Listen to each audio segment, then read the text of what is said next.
欢迎大家来到方方面面，我是王云飞。两岸之间的来来往往啊，大陆采取的方法啊，总是有所区别的。但是有一点，咱们一直在坚持，也就是说啊，不管是连胜文来了，以及其他台湾国民党的要客来了，其实他们都在避谈统一问题。不过我们都给他很高的礼遇，这是为什么呢？这在我们老百姓当中啊有很多疑问。那么对于这个问题如何来理解呢？今天呢，我们请羽田先生来分析一下，我们为什么对国民党大佬到大陆来礼遇有加。4月份的时候呢，那时候马英九来大陆了，当时呢是以祭祖的名义来大陆，同时呢还带了一堆学生记者访问了大陆的几个城市，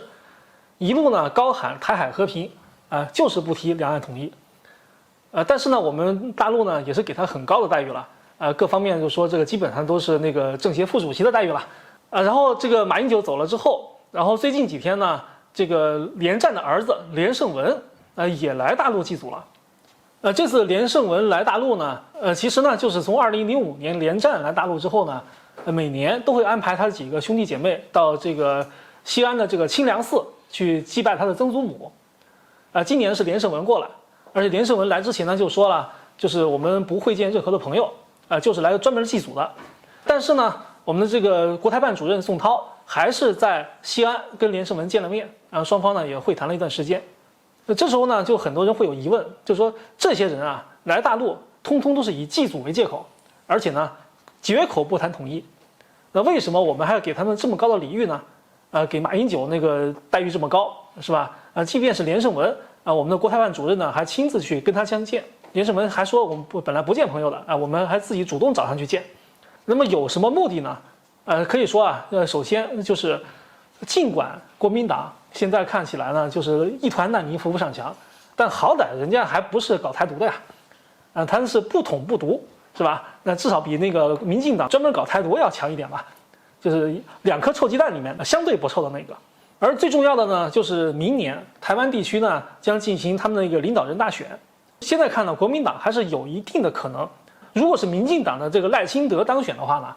那未来几年两岸的局势可能会更加紧张，因为赖清德比蔡英文是一个更加死硬的台独分子。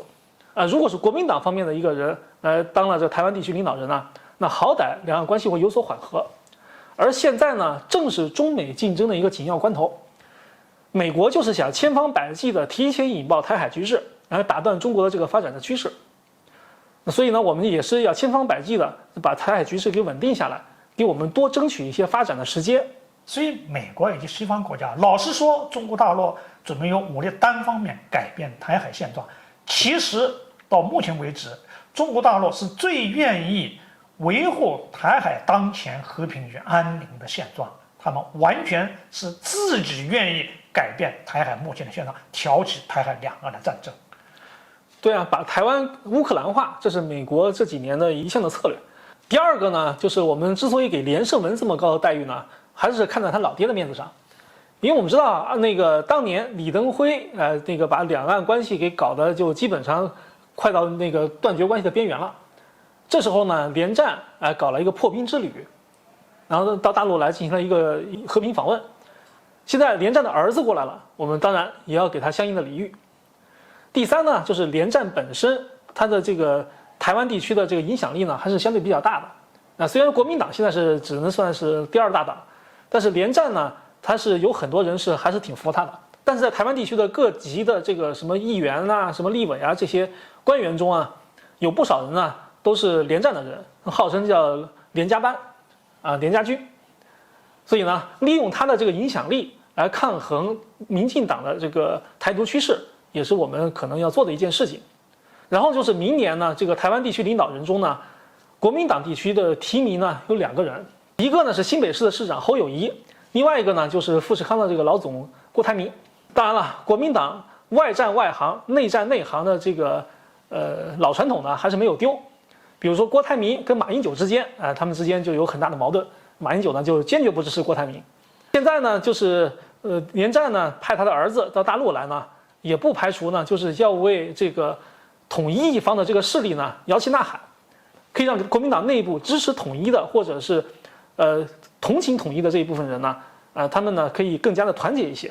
不过呢，话说回来，国民党跟民进党其实一个是明独，一个是暗独，本质上呢都是不想统一的。我们呢，给他们这么高的礼遇，也仅仅是只想他们尽量的不要把台海局势搞得太糟糕，给我们中国大陆更多的发展时间。未来台湾的走向还是要看中美之间的力量对比。也就是说两害相权取其轻，